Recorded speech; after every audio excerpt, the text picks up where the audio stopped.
Hello po mga kaibigan, kakatapos lang po sa aming campus mission ministry ngayon.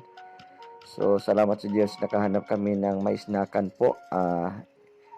Nandito kami ngayon sa Tripod G Halo-Halo. Tingnan niyo po itong halo-halo, overload mga kaibigan.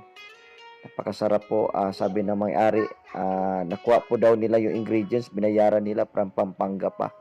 So try to imagine mga kaibigan, ito daw sa Pampanga pinagpilahan to ng mga tao. So buti bago lang po sila ngayon dito sa aming town sa Mantikao. So, try nyo po mga kaibigan, mura lang po.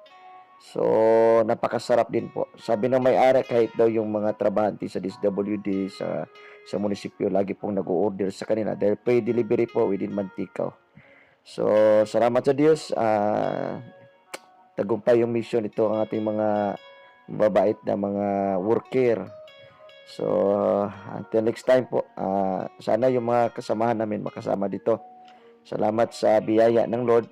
Salamat sa aming snack ngayon. Tayo ay for sure mabubusog dito. So, hanggang dito lang po ang ating video ngayon.